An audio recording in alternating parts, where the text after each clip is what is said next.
When I picked up the phone to ask my son Max when his wedding would be, my daughter-in-law Lena looked me right in the eye and said, with a chilling smile, "Oh, we already got married yesterday. We only invited special people." The words hit me like a bucket of ice water. I, who for 3 years had paid their monthly rent of $500, bought every piece of furniture in their house, and filled their refrigerator, when they had nothing to eat. I was not a special person. I stood there in the living room of my own house, holding the phone as if it weighed 1,000 pounds, watching my son avoid my gaze, while Lena made herself comfortable on the sofa I had bought for them. The pale pink dress I had picked out for her wedding hung uselessly in my closet, along with the new shoes and the illusion of being part of the most important day of my only son's life. I had spent $200 on that dress, thinking about how nice I would look in Max's wedding photos in which I would never appear. For weeks I had planned every detail. I had put money aside to give them $1,000 as a wedding gift. I had called my sister, Diana, in Chicago to tell her the good news. I had cleaned my house from top to bottom, thinking they might come celebrate with me. After the ceremony, all of that collapsed in a second. With those 4 poisoned words, "Only special people." Max finally lifted his gaze and said, in a rehearsed-sounding voice, "Mom." It was an intimate thing, very small. Just the 2 of us and the witnesses. But I knew it was a lie. I saw the photos on social media. I saw Lena's parents proudly posing next to the bride and groom. I saw her siblings toasting with champagne. I saw Lena's white dress, which I had helped finance with the $800 I had given her last month for her personal expenses. I saw everything I wasn't supposed to see.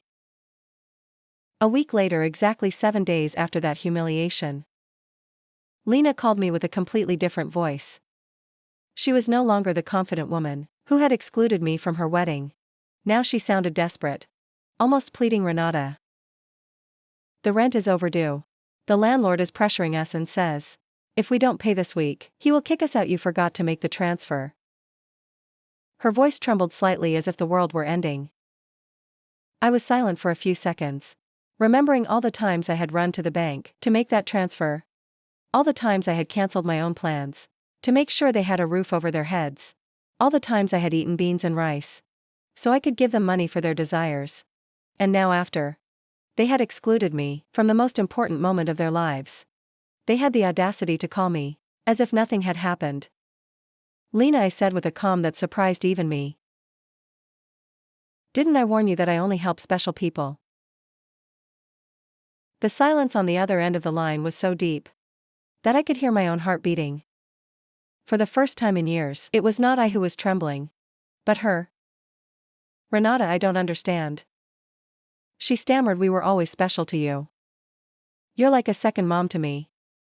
Lies, all lies.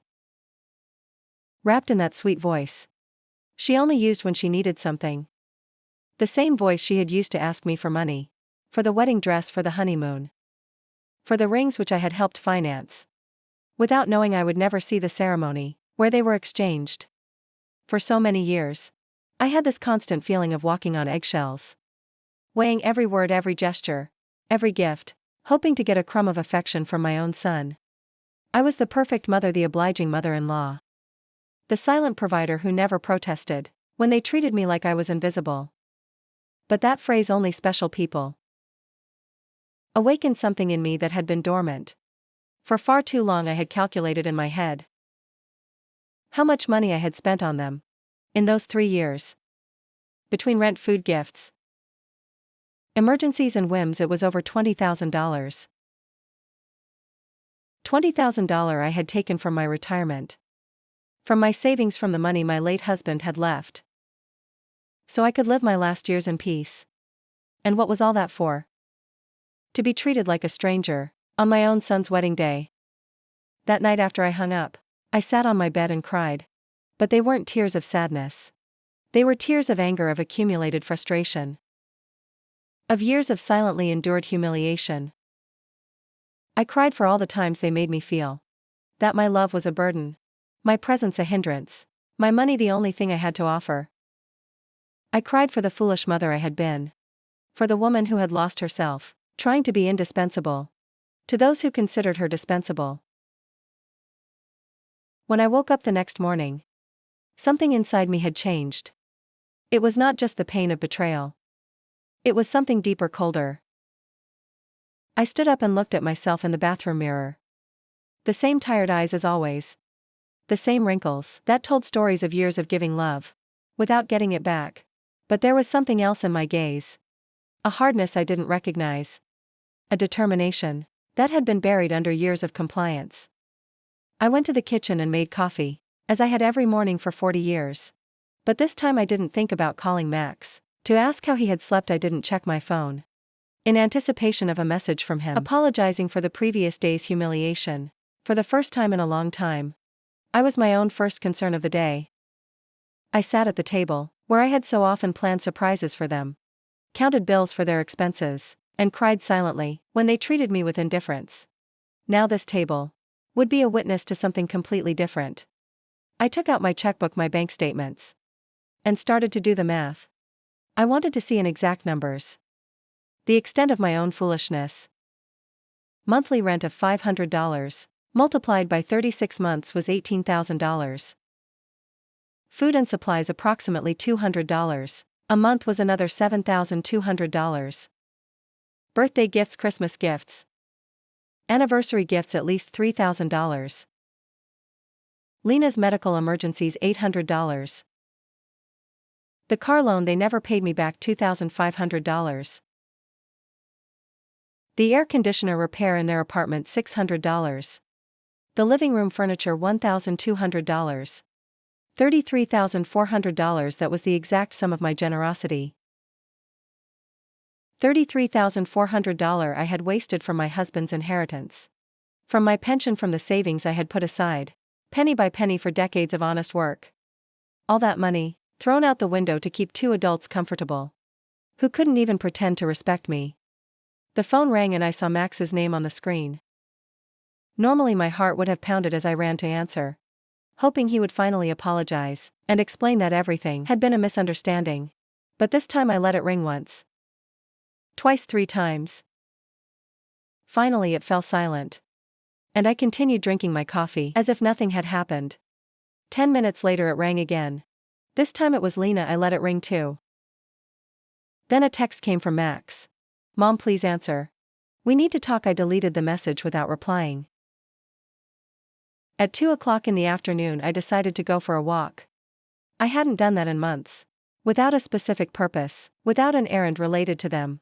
It was always the bank for transfers, the supermarket to buy them something they needed, the pharmacy for Lena's medications. Today I went for a walk just because I wanted to. I walked past the park, where I had often taken Max as a child. I remembered that sweet boy, who hugged me tight and said I was the best mom in the world. When had he become this man, who treated me like an ATM with feelings? When did I start confusing love with money? When did I start to believe I had to buy my own son's affection? At the bank, where I had so often made automatic transfers, I stopped in front of the door. The branch manager, Mr. Klein, saw me through the glass and waved. I had known him for years. He had processed every one of my transfers. To Max and Lena. He had watched my account drain month after month. To fill theirs. I went inside and walked directly to his office. "Mr. Klein," I told him, "I need to cancel the automatic transfers I have programmed." He looked at me surprised. For 3 years, these transfers had been as regular as the sunrise. "Are you sure, Mrs. Richter? Did something happen?" His concern was genuine, more genuine than any interest Max had shown in me in recent months. What happened is that I finally opened my eyes. I replied, "I want to cancel everything. And I also want information on how to protect my accounts. I don't want anyone else to have access to my money." While Mr. Klein processed the cancellations, my phone didn't stop ringing. Max, Lena. Max again. It was as if they had developed radar to detect when their source of income was in danger. I turned the phone off completely. "Mrs. Richter," Mr. Klein said as he handed me the papers. "I apologize for intruding. But in all these years, I have seen you be very generous with your family. I hope you are not being pressured to make these changes. His words touched me deeply.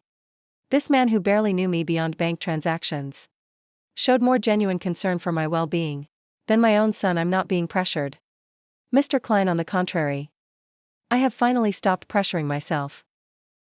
When I left the bank, I felt strangely light, as if I had left an enormous burden in that office. For the first time in years, my money was entirely mine. I had no financial obligations to people who saw me as a resource instead of a person. I went home and thought about all the things I hadn't done to please Max and Lena, the trips I hadn't taken to save money for them, the friends I no longer saw because I was always available for their emergencies, the hobbies I had given up because every dollar I spent on myself was $1 less for their needs. When I got home, I found 3 cars parked in front of my door: Max's, Lena's, and one I didn't recognize. I could see movement inside my house. Through the windows my blood ran cold. They had keys. I had given them keys because I trusted them. Because I thought they would one day take care of me, just as I had taken care of them. I took a deep breath before opening the door. It was time for the first real confrontation of my new life. I opened the door to my house and saw a scene I will never forget. Max was sitting on my sofa with his head in his hands. Lena was pacing back and forth like a caged animal. And an older man I didn't know was going through papers on my dining table. My papers, my personal documents. What is happening here? I asked in a voice that sounded louder than I expected. All 3 of them looked at me, as if I were the intruder in my own house. Lena was the first to speak, and her voice had that desperate urgency I had already heard on the phone. Renata, thank God you're here. We need to talk. Mr. Fisher is from the law firm. We consulted about your situation. My situation? The question came out of my mouth with a calm that surprised me. What situation? I'm doing perfectly fine. Max finally lifted his head and looked at me with those eyes that once belonged to an innocent child and now only reflected financial panic. Mom, we went to the bank, and they told us you canceled all the transfers. Mr. Klein explained that you also blocked our access to your accounts. We don't understand why you did that. Mr. Fisher, a man in his 50s, in a gray suit, and a smile that didn't inspire confidence, approached me with an outstretched hand. Mrs. Richter, I am Dr. Fisher, a family law attorney. Your children are concerned about your mental well-being and have asked me to assess the situation. I didn't shake his hand. Instead, I went directly to my dining table and collected all my documents that he had been reviewing without my permission. These are my private papers. You have no right to look at them without my consent. Mom, Max interjected with that condescending voice he had perfected in recent years. We're worried about you. Your behavior has been very strange lately. First you financially cut us off without an explanation. Then you don't answer our calls. We think you might need professional help. Lena approached and tried to take my hand with that fake tenderness she reserved for moments when she needed something. Renata, honey, we know you're under a lot of stress. Maybe the loneliness is affecting you more than you think. At your age, episodes of confusion are normal. The word confusion echoed in my head like an alarm bell. Now I understood why they had brought the lawyer. It wasn't about helping me. It was about declaring me mentally incompetent and taking control of my finances. The same woman who had told me they only invited special people to their wedding was now treating me like a senile old lady. I am not confused, I said with a firmness that silenced everyone. I am clearer than I have been in years. And you are going to leave my house right now. Mr. Fisher interjected with that professional voice lawyers use when they want to sound reasonable. Mrs. Richter, I understand you feel overwhelmed. But your children have a right to intervene if they believe your ability to make financial decisions is impaired. They have documented several concerning behaviors. Concerning behaviors. The laugh that came from my throat was hoarse. Almost cruel. Like what? Deciding that my money belongs to me. Deciding to no longer finance the lives of 2 adults who treat me like trash. Lena jumped up as if I had slapped her. We never treated you badly. You are part of our family. Everything you have will belong to us. One day anyway, we are just speeding up the process. There was the naked, unvarnished truth. Everything I had would one day belong to them. In their minds, I was already dead. And they were just collecting their inheritance in advance. It didn't matter if I had 70 years or 70 days left. To them, I was just an ATM with legs that had become problematic. Out, I said, pointing to the door. All three of you get out of my house. Max stood up with that angry, childlike face he made when he didn't get his way. Mom, we can't just leave. We have obligations, the rent, the car payments, the credit card you co-signed for. You can't just cut us off from one day to the next. I can't, my voice rose. For the first time in the entire conversation. Who says I can't? For years I have paid rent that wasn't even in my name. I filled a refrigerator, in a house where I was not welcome. I financed a life that clearly had no place for me. Mr. Fisher took a folder from his briefcase and placed it on my table. Mrs. Richter, we have prepared some documents that could facilitate this transition. A power of attorney that would allow Max and Lena to manage your finances more efficiently. This would just be temporary until you feel better. I took the folder and, without even opening it, threw it directly into the trash can. The only transition that is going to happen here is yours to the front door. Lena started to cry, but they weren't tears of sadness. They were tears of frustration. Of contained rage. You can't do this to us, Renate. We were counting on you. We made plans based on your support. We bought things, we took on financial obligations. Because we knew we could count on you. Obligations based on my money. I replied, not on my well-being. Not on my happiness, not on my company. Just on my money, and now that I have decided that my money is better used in my own life, I am suddenly a confused old woman who needs legal guardianship. Max tried to approach me, but I took a step back. He was no longer the boy who ran into my arms when he had nightmares. He was a 35-year-old man who saw his mother as an obstacle between himself and a comfortable life financed by others. Mom, we made mistakes, he said in a voice that was supposed to sound remorseful. The wedding was a misunderstanding. Lena was nervous, I was under pressure. We can fix this if you just become reasonable again. Reasonable, the word tasted bitter in my mouth. Being reasonable means continuing to pay for your life while you treat me like a stranger. It means pretending it doesn't hurt to have been excluded from the most important day of my only son's life. Mr. Fisher packed his papers with the efficiency of someone who is used to having proposals rejected. Mrs. Richter, this is not over. Your family has legal options. If you are indeed making irrational decisions due to mental health problems, a judge can determine that you need guardianship. His words were like a blow. I realized this was not just a manipulative family visit. It was a real legal threat. They wanted to declare me incompetent to manage my own affairs, Mr. Fisher. I said, looking him directly in the eyes. I suggest you do your research thoroughly before you threaten a 71-year-old woman who has managed her finances flawlessly for 40 years, who raised her son alone after the death of her husband, who ran a household and worked honorably until retirement, and who until last week financially supported two completely capable adults. Lena stopped crying and looked at me with a coldness that finally showed her true face. This won't stay like this, Renate. We have rights and lawyers too. Perfect, I replied. Hire all the lawyers you want with your own money. Of course, because mine is no longer available to finance your legal tantrums. The three of them walked to the door with the wounded dignity of people who are not used to being told no. Before he went out, Max turned to me one last time. Mom, this is going to end very badly for you. You're going to end up alone with no one to take care of you when you really need it.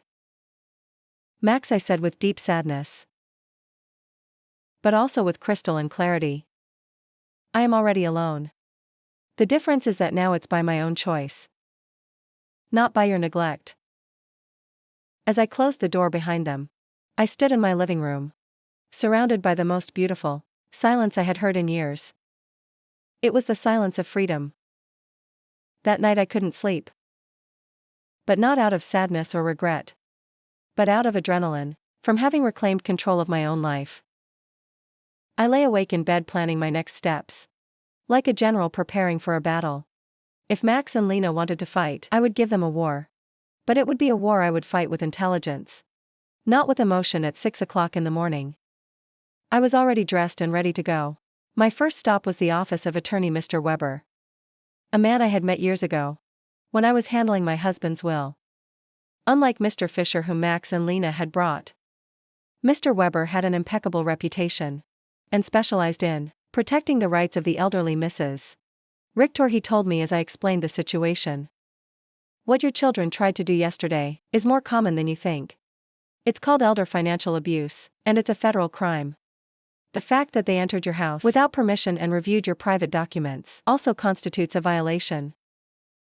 His words both calmed and worried me. They calmed me because they confirmed I wasn't crazy. That what had happened was truly abusive. They worried me because I realized the situation was more serious than I had thought. We have to document everything, Mr. Weber continued, every transfer. Every gift, every time they pressured you for money. We will also change your will, to protect your assets from future manipulation attempts. We spent 3 hours reviewing my financial records. Mr. Weber whistled when he saw the total sum. $33,400 in 3 years. Mrs. Richter, with this money you could have lived comfortably. Traveled and enjoyed your retirement. Instead you completely financed the lives of 2 adults. Who didn't even respect you enough to invite you to their wedding. When I left Mr. Weber's office, I had a complete plan. First, I would change all the locks on my house. Second, I would install a security system with cameras to protect myself from future surprise visits. Third, I would open a new bank account at a different bank, where they had no contact. And fourth, I would start living the life I had postponed for years. My next stop was the hardware store. The owner, Mr. Summer, had known me for years, because I was always buying things to fix. Max and Lena's apartment this time was different. Mrs. Richter, what brings you here today? Another emergency with your son? He asked with the familiarity of a person who had silently witnessed my wasted generosity. No, Mr. Summer. This time it's for my own house. I need to change all the locks. And I want them to be of the best quality. He looked at me surprised but asked no questions. While I was choosing the locks, his son Ethan, who installed security systems, came by. It was Providence in action. Ethan, I told him. I also need to install surveillance cameras. The complete system, the price is not an issue. While they were preparing everything for the installation, the next day I received a call from an unknown number. It was Lena calling from someone else's phone. Because I had blocked her number after the previous day's confrontation. Renata, it's Lena, please don't hang up, we need to talk like civilized adults speak. I said dryly, listen. I understand you're upset about the wedding. It was a mistake, Max and I have talked about it. And we want to make it up to you. How about we have a special dinner to celebrate our wedding with you? We can do it at your house, cook together like we used to. The manipulation in her words was so obvious that I almost had to laugh. Lena, how much rent do you owe exactly? The silence on the other end confirmed that I had hit a nerve. Well. It's 2 months, $1,000 total. But I'm not just calling for that. Renati, we really miss you in our lives. Do you miss me or my money? I asked directly, both. She replied with a surprising honesty. Renata, I won't lie to you. Yes, we need your financial help. But we love you too. You're important to us if I'm so important. I said, why wasn't I important enough to be at your wedding? Why am I not important enough to get a call that doesn't ask for money? When was the last time you called me, just to ask how I was doing? Another silence. We both knew the answer. Never. Lena, I'm only going to explain this to you once. For 3 years, you have treated me like an ATM with feelings. You used me, you ignored me. You humiliated me and finally, you insulted me in the worst possible way. Now that the money is running out, you suddenly discover you love me. Renaud, please. I cut her off. There is no please. You made your choice when you decided. I wasn't special enough to be at your wedding. Now I'm making mine. I hung up and turned the phone off completely. I didn't want any more interruptions on my day of liberation. That afternoon I went to the beauty salon I hadn't been to in over a year. I always canceled my appointments because Max or Lena needed something urgent, or because the money I had set aside for myself became an emergency for them. Mrs. Richter, my favorite hairstylist, Cynthia, called out. What a surprise, I thought. You had forgotten us. I didn't forget you, Cynthia. I just forgot that I also deserved to be pampered. I treated myself to the full treatment. Cut, color, manicure, pedicure. For the first time in years, I spent money on myself without feeling guilty. While Cynthia worked on my hair, she told me about her life, her children, her dreams. It was refreshing to have a conversation that didn't revolve around Max and Lena's needs. You look beautiful, Mrs. Richter, she said when she was done. But more than that, you look free. Did something good happen? Yes, Cynthia. I finally learned to say no.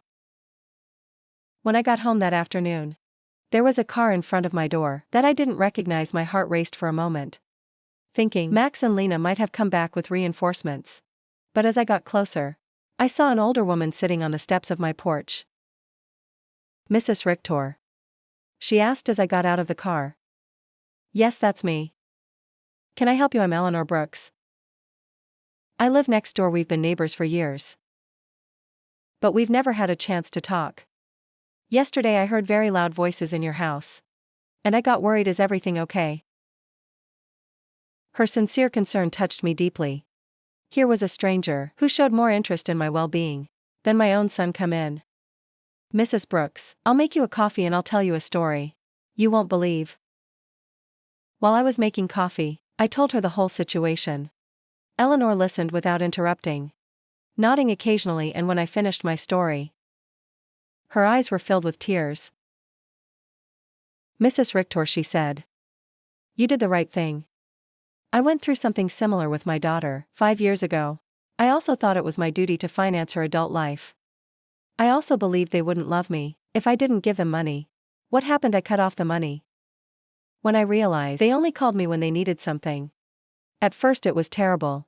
They threatened me, emotionally blackmailed me, tried to make me feel guilty. But after 6 months, my daughter called to genuinely apologize. Now we have a real relationship based on love, not on money. Her words gave me hope and confirmed that I had made the right decision. Do you think Max and Lena will understand one day? Maybe yes, maybe no. She answered honestly. But that's no longer your responsibility, Mrs. Richter. Your responsibility now is to live your own life. That night, for the first time in 3 years, I went to bed without worrying about whether Max and Lena had money for rent, for food, for their whims. I went to bed thinking about myself, my plans, my future. And I slept better than I had in years. The next day, Ethan and Mr. Summer came at 8 in the morning to change the locks and install the security system. While they worked, my phone didn't stop ringing from unknown numbers. Lena was still trying to contact me from different phones, but I had developed a new skill: completely ignoring calls that didn't suit me. Mrs. Richter, Ethan said as he installed the cameras.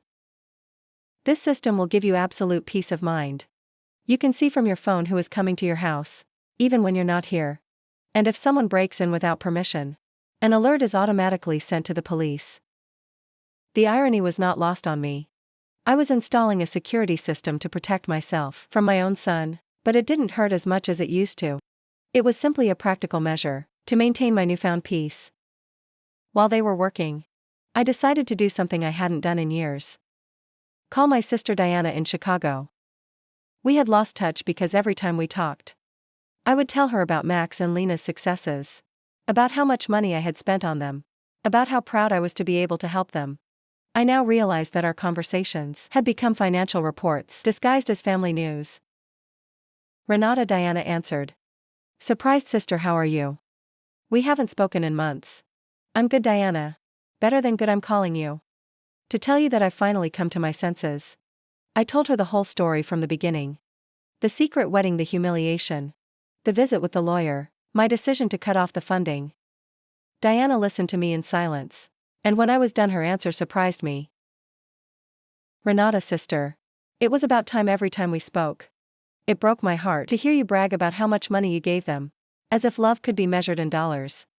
I wanted to tell you something, but I didn't know how. What did you want to tell me? That Max never spoke lovingly about you. When I saw him at family gatherings, it was always, my mom helped me with this or my mom bought me that. But never I miss my mom or I love my mom. It was as if you were a service provider. Not a person. Her words hurt. But it was a necessary pain. Like when a doctor cleans an infected wound. It hurts, but it's part of the healing. You know what else I noticed? Diana continued. Lena always spoke about you in the future tenses. When Renata is no longer here, we can remodel her house, or when we inherit, we will invest in the business. As if they were waiting for you to die to really live. This revelation hit me like a bucket of ice water. They didn't just see me as an ATM. They saw me as a temporary obstacle between them and their money. While I was trying to make them happy, they were planning their future without me. After talking with Diana, I sat in my kitchen processing all this information. Years of marriage to a man who truly loved me. 35 years of raising my son alone, after my husband's death.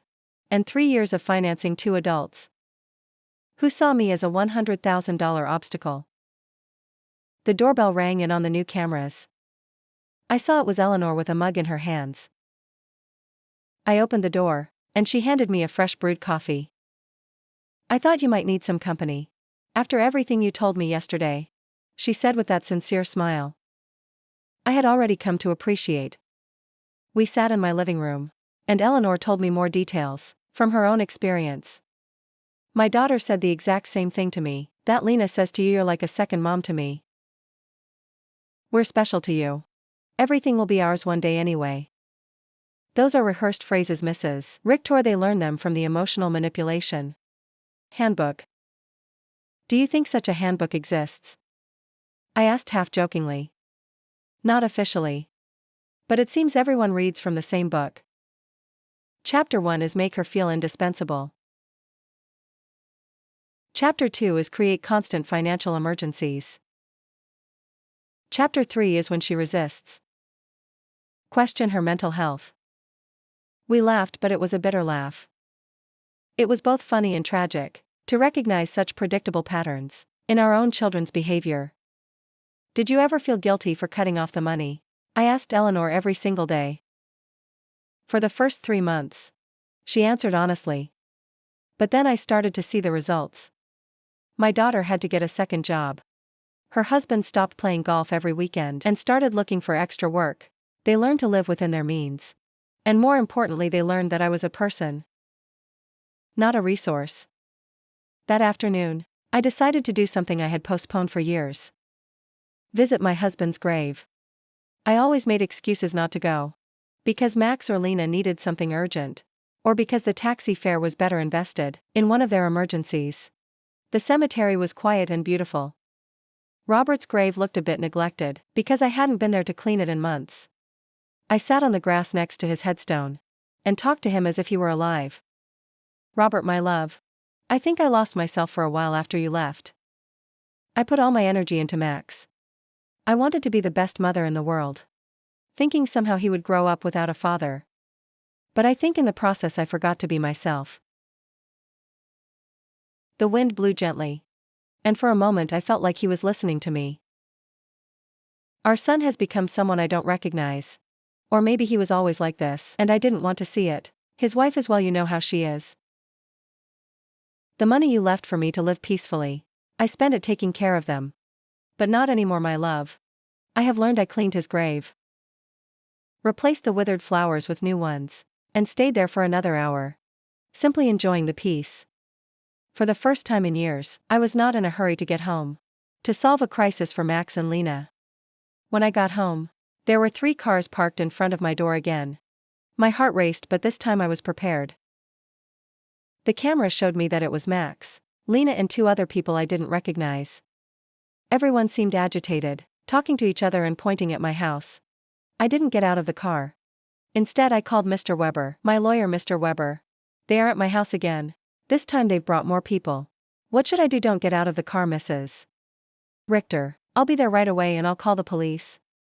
After our conversation yesterday, I requested a temporary restraining order. They are not allowed to be on your property. Minutes later, Mr. Weber and 2 police patrol cars arrived. I watched the officers talk to Max and Lena. Saw my son gesticulate angrily. Saw Lena crying again, but this time her tears did not move me. One of the officers approached my car. "Ma'am, you can get out safely. Your visitors are going to leave immediately." As I got out of the car, Max shouted at me from the street, "Mom, this is ridiculous. We're your family. You can't call the police on your own son." "Max," I replied with a calm that surprised even me. "Family doesn't threaten lawsuits for mental incompetence. Family doesn't break into people's homes without permission. Family doesn't treat their mothers like ATMs." Lena screamed from across the street. "You're going to pay us everything you owe us. We have bills you co-signed for. You can't just abandon us like this." Mr. Weber interjected. "Mrs. Brooks, any future communication must be through my office. And I suggest you consult with an attorney before making collection threats, because my client has full documentation of all the payments she voluntarily made for 3 years."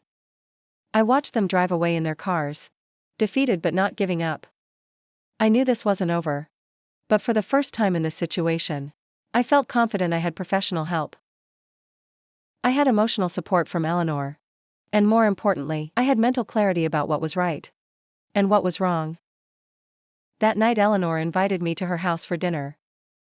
I met her daughter who was visiting, and I was able to see with my own eyes what a healthy family relationship looked like. They spoke respectfully to each other, asked sincerely about each other's lives, and laughed together. The daughter didn't ask for money once the entire evening. I wanted that with Max too. I confessed to Eleanor after her daughter had left.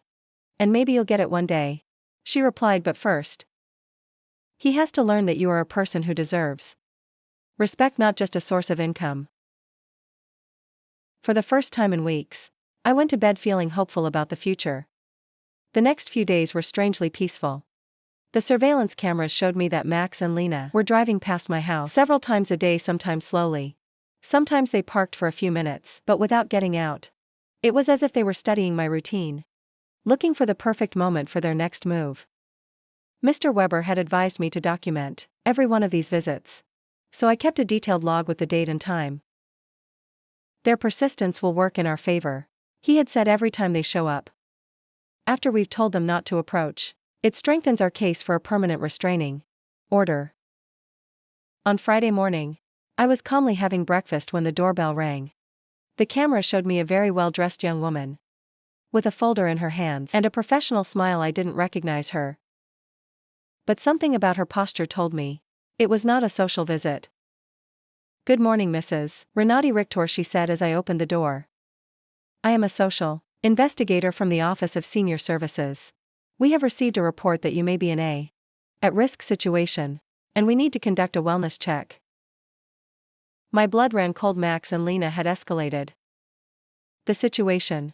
It was no longer just threats from private lawyers. Now they had involved the government. "Can I see your ID?" I asked, trying to stay calm, of course.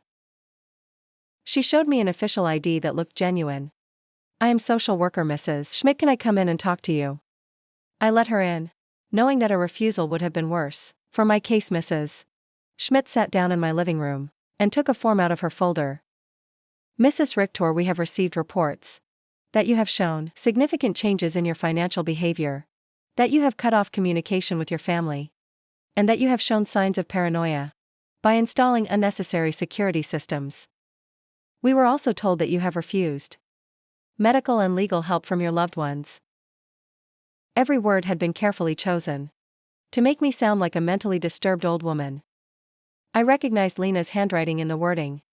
She had always been skilled at manipulating words to get what she wanted. "Miss Schmidt," I said with all the dignity I could muster, "I would like to call my lawyer before answering any questions." "Ma'am, this is not a legal interrogation. It's a wellness check. If you have nothing to hide, it should not be a problem to speak with me."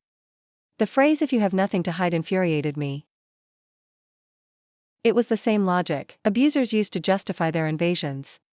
If you're innocent, you shouldn't complain about your privacy being violated. Miss, I'm calling my lawyer. You can wait here or come back another day. But I will not answer any questions without legal representation present. I called Mr. Weber and he was there within 20 minutes. When he came in and saw the social worker, his expression hardened. Miss Schmidt, he said after checking her ID, I hope you have a court order to be here.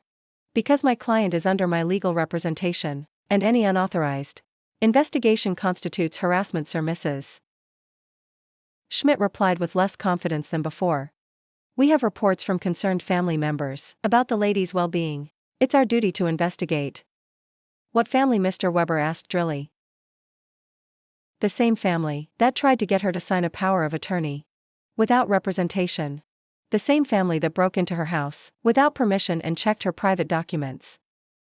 The same family that excluded her from important events while living off her money. Mr. Weber took a folder from his briefcase and placed it on the table. Here I have complete documentation of my client's financial and emotional abuse, $33,400 that were withdrawn from her accounts in 3 years. Systematic social exclusion and emotional blackmail. If someone needs to be investigated here, it is not my client. Mrs. Schmidt reviewed the documents with growing discomfort. It was obvious that the information she had been given did not match the reality she had in front of her. Mrs. Richter, she said, finally, can you explain to me why you so abruptly stopped financial support for your son? Because I finally discovered they were using me. I replied simply because I realized that to them I wasn't a mother but a bank account. Because I was tired of financing the lives of people who saw me as an obstacle. But don't you feel it's your responsibility to help your family? The question outraged me, Miss Schmidt.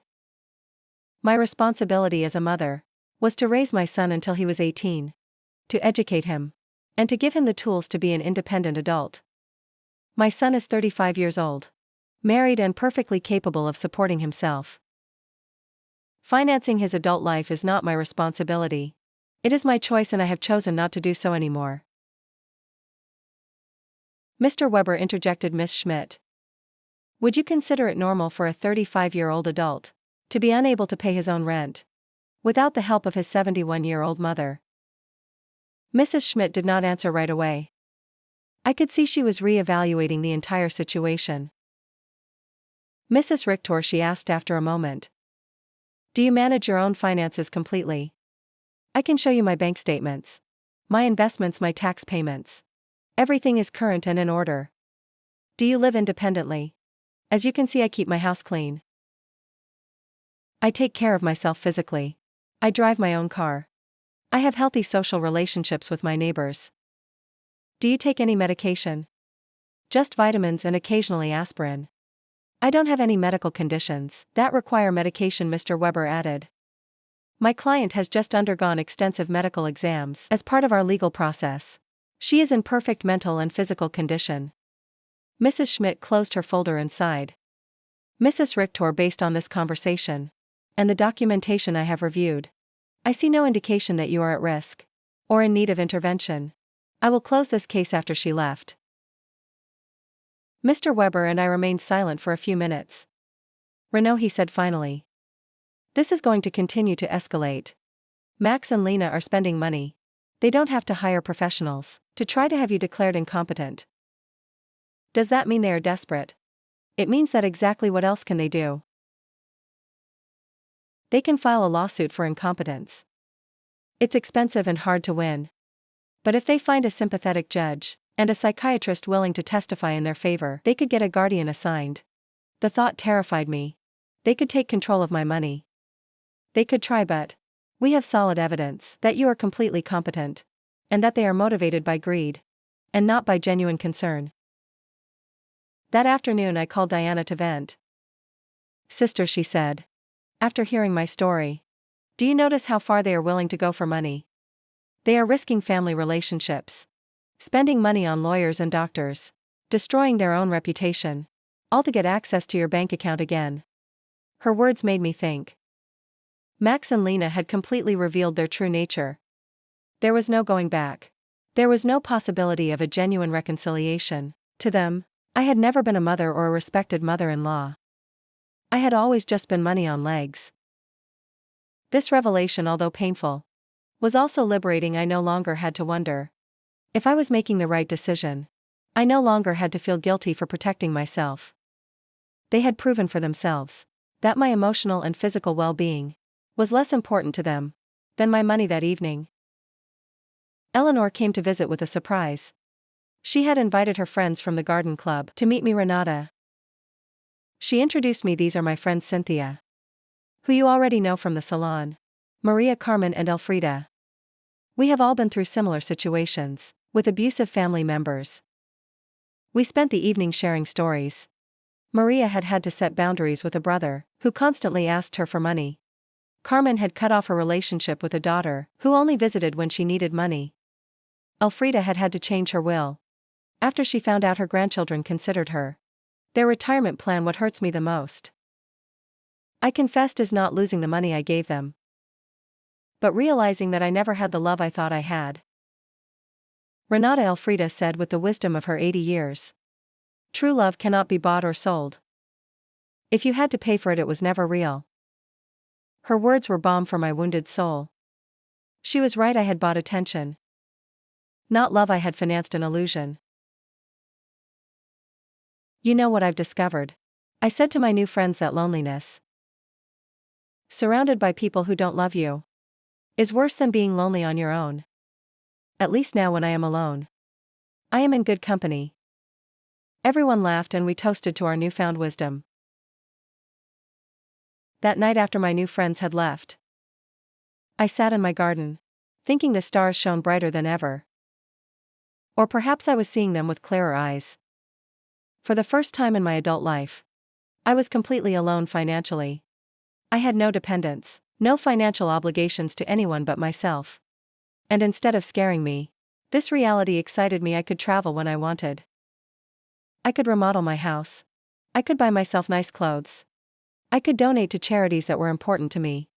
I could invest in my own future, instead of financing the present of ungrateful people. Freedom tasted like hope.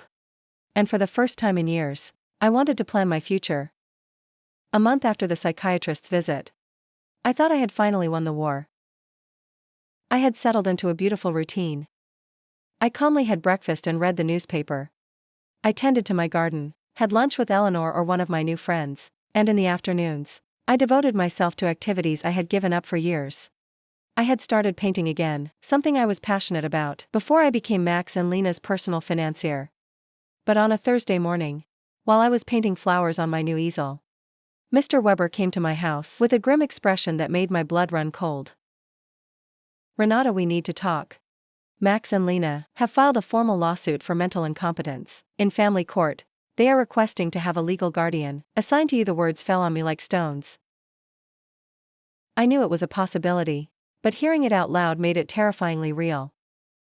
Does that mean they can take control of my money? If a judge determines that you are unable to manage your affairs, yes, he could place Max as your legal guardian, which would give him full control over your finances. I sat down heavily on my sofa, feeling the weight of the deepest betrayal I had experienced in my life. My own son was trying to legally declare me incompetent, to steal my money. Mr. Weber, what evidence could they have? You yourself have seen that I am completely competent. They have statements from 3 witnesses who claim you have behaved erratically. They also submitted unpaid doctor's bills that you supposedly didn't pay, and medications that you supposedly hoarded without taking them, but that's a lie. I don't have any outstanding doctor's bills or hoarded medications. I know, Renata, but they have fabricated convincing evidence. They also have the statement from Dr. Lehman, who states that you refused to cooperate with a psychiatric evaluation, which they interpret as proof of mental decline. The manipulation was diabolical.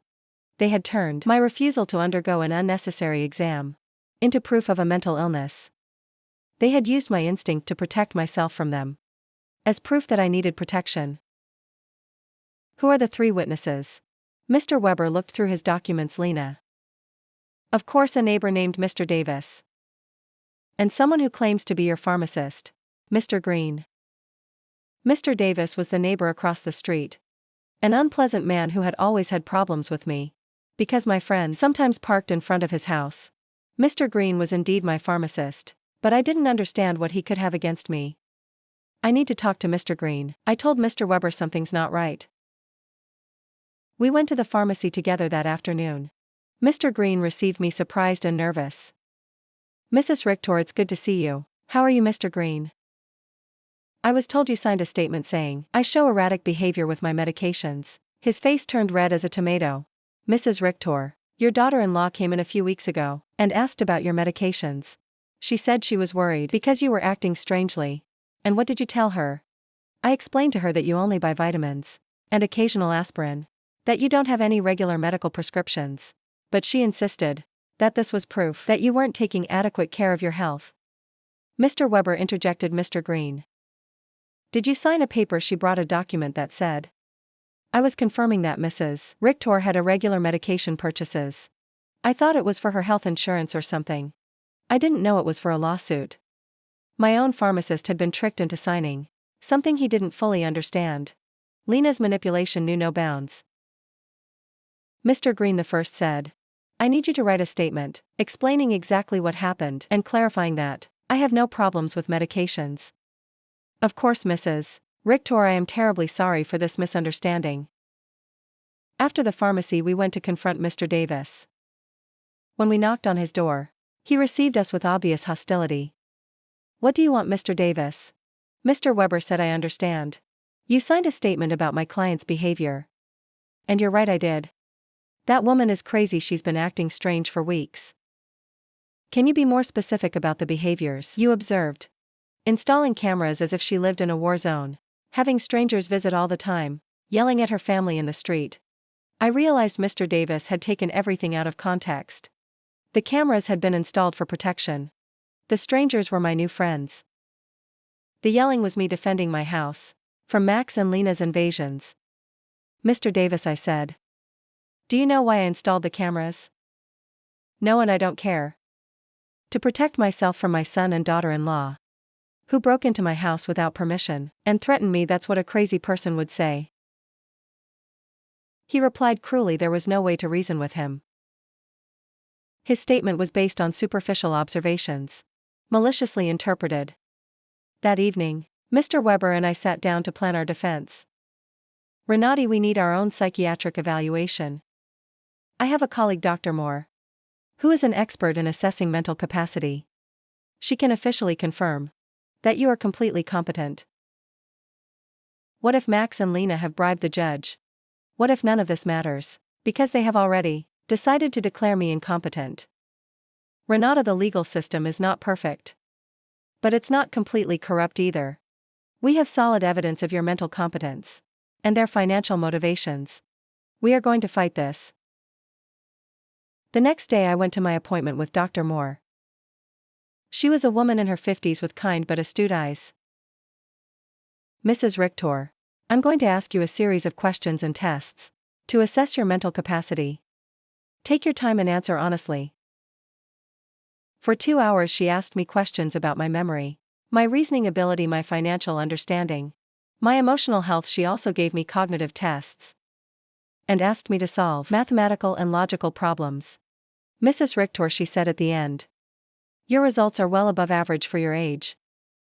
You are not only mentally competent, but your cognitive function is excellent. Doctor, why do you think my family is doing this?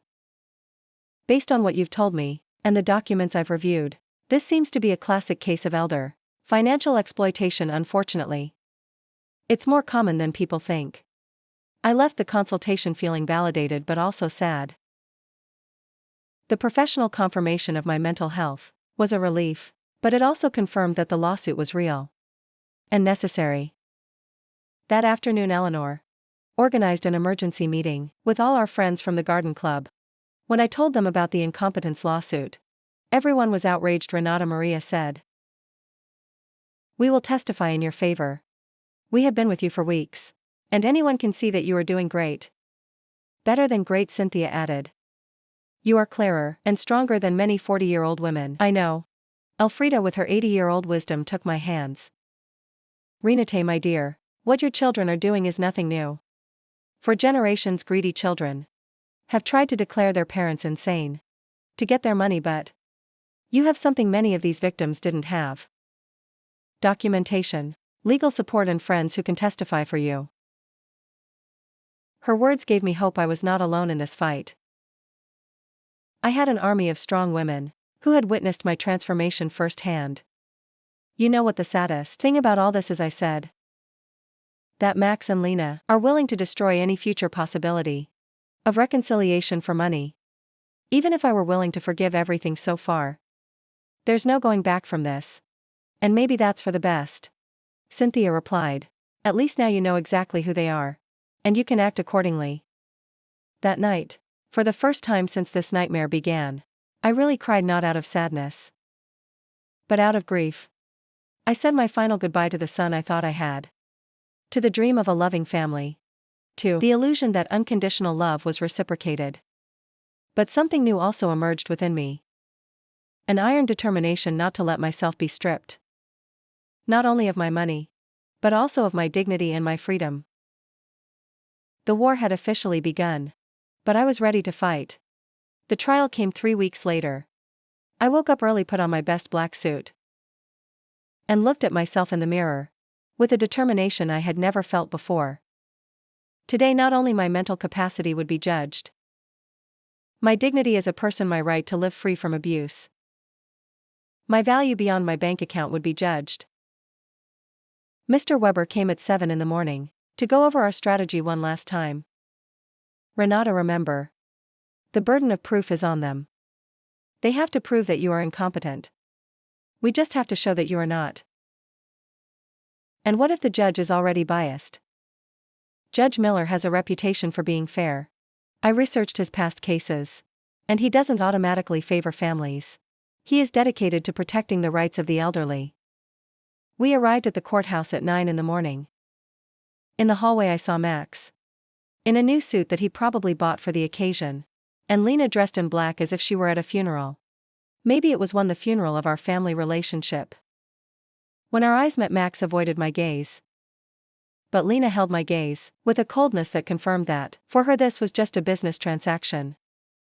Their lawyer was an older, elegant man with the kind of confidence that comes from winning similar cases before. When he began his opening statement, his strategy was clear: to portray me as a confused old woman who had been manipulated by strangers to alienate me from my loving family.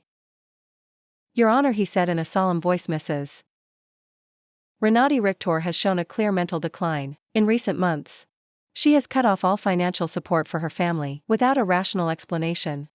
She has installed unnecessary security systems due to paranoia, and has isolated herself from her loved ones under the influence of neighbors and lawyers who are obviously taking advantage of her vulnerable situation.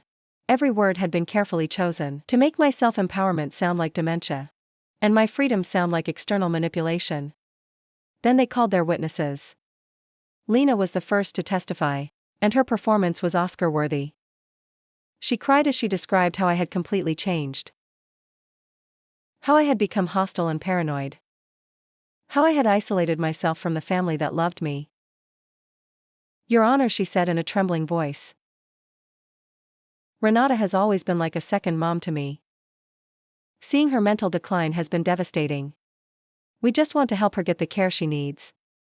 Lies wrapped in convincing tears. When Mr. Weber cross-examined her, the cracks in her story began to become visible. Mrs. Schuster, can you tell the court, when was the last time you called my client without asking for money? Lena stammered. Well, we always talked about many things. Can you give me a specific date? I don't remember exact dates. Is it true that you and your husband got married without inviting my client?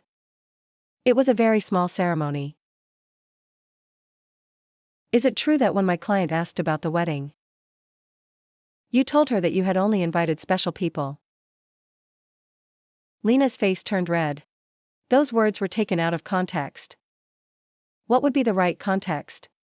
To tell your mother-in-law that she is not a special person? She couldn't answer convincingly. Max was next, seeing him on the witness stand, swearing to tell the truth while preparing to lie about my mental health, was one of the most painful moments of my life. This was the boy I had raised alone, the one I had dedicated my entire life to. My mom has always been very generous with us, he testified. But lately she has become erratic and irrational. We believe she is being manipulated by people who are taking advantage of her. When Mr. Weber cross-examined him, the mask fell completely. Mr. Richter, how much money have you received from your mother? In the last 3 years, I don't know the exact amount. Does $33,400 sound about right? Maybe she's always been generous. And how many times have you visited your mother without asking her for money? The silence was deafening. Is it true that you and your wife broke into my client's house without permission and checked her private documents? We were worried about her. Is it true that you brought a lawyer to pressure her into signing a power of attorney? We wanted to help her manage her finances. Do you, at 35 years old, need the help of your 71-year-old mother to pay your rent? Max couldn't answer with dignity. Mr. Davis testified about my supposed erratic behaviors. But when Mr. Weber asked him for details, he admitted that he had never spoken to me directly, and that all his information was based on superficial observations. Dr. Lehman testified that my refusal to undergo an evaluation was proof of mental decline. But Mr. Weber submitted the documentation of our evaluation with Dr. Moore, which completely refuted his conclusions. Then it was our turn. Mr. Weber first called Mr. Green, my pharmacist, who explained how he had been tricked into signing a statement that distorted my medication buying habits.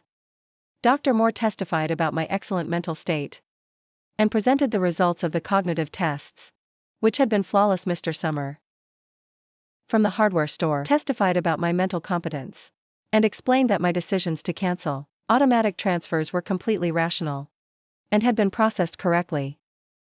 Eleanor and my friends from the Garden Club testified about my clarity, my newfound vitality, and my ability to maintain healthy social relationships. Finally, it was my turn to testify.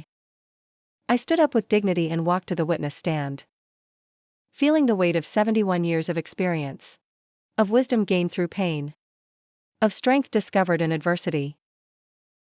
Mr. Weber guided me through my testimony, letting me tell my whole story. The $33,400 spent in 3 years. The humiliation of being excluded from the wedding. The constant emotional manipulation. The violation of my privacy, the legal threats. Mrs. Richter, Mr. Weber finally asked, why did you decide to stop financial support for your son and daughter-in-law? Because I finally understood that what I was getting from them was not love. I replied in a clear, loud voice. It was a commercial transaction disguised as a family relationship. My money was welcome, but I as a person was not. Do you regret your decision? I only regret that it took me so long to make it. Max's lawyer tried to make me appear confused during his cross-examination, but I answered every one of his questions with clarity and precision. When he tried to imply that my new friendships had manipulated me, I explained to him that for the first time in years, I had relationships based on mutual respect and not on financial interest. In his closing argument, Max's lawyer insisted that I was a victim of external manipulation. Mr. Weber's rebuttal was devastating.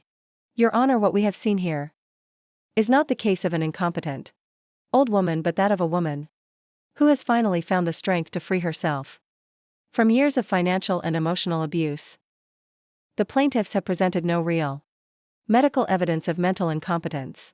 What they have presented is frustration, because their source of income has decided to exercise her legal and moral right to protect her own resources. Judge Miller retired to deliberate for 2 hours. That felt like 2 years when he came back. His expression was serious but clear. After reviewing all the evidence presented, he began. It is obvious to this court that Mrs. Renati Richter is in full possession of her mental faculties. Professional psychiatric evaluations confirm her cognitive competence. Her financial decisions, as painful as they may be for her family, are completely rational and within her rights. My heart began to beat faster. Furthermore, the judge continued. The evidence suggests that this lawsuit is motivated by financial interest, rather than by genuine concern for Mrs. Richter's well-being the court completely denies. The request for guardianship. I had not only won the lawsuit, but also my freedom, my dignity. My right to live free from the abuse of those who supposedly loved me. When we left the courthouse, I saw Max and Lena talking angrily with their lawyer. Lena gave me a look of pure hatred. Before she walked away, Max looked at me one last time. And for a second, I saw something that could have been regret. But it was already too late. That night Eleanor organized a celebration at my house. With all our friends we toasted to justice, to freedom, to the sisterhood of strong women who support each other. Renata Elfrida told me today. You didn't just win a trial. You won back your life. She was right. For the first time in years, the future was completely mine. I could travel, I could love. I could create, I could live without fear. Without guilt, without manipulation. 3 months later I sold my house and moved to a beautiful apartment near the city center. I donated half of my money to organizations that protect the elderly from family abuse. With the other half, I began to live the life I had always wanted. I traveled through Europe, took art classes and joined volunteer groups. I never heard from Max and Lena again. I heard from others that they had to move to a smaller apartment, and that Lena had found a job for the first time in years. Perhaps the adversity would teach them what my generosity never could: the value of honest work and independence. Some nights, when I look at the stars from my new balcony, I think about the woman I was a year ago, fearful, manipulated, believing I had to buy love. That woman is dead, and in her place, someone has been born who has understood a fundamental truth. True love never has a price, and freedom is never too expensive. My name is Renati. I am 72 years old. And I have finally learned that the most important person I have to love and protect is myself. If you liked my story, you can support me by making a donation, so I can write more stories. Thank you in advance. And you, what would you do in this person's place? I would love to hear your opinion, so please share it with me in the comments. I'm always curious about what you all think. And also write me where you heard this story. For more life stories like this, like the video and subscribe to my channel. There are many other stories waiting for you. With heartfelt greetings until next time, M.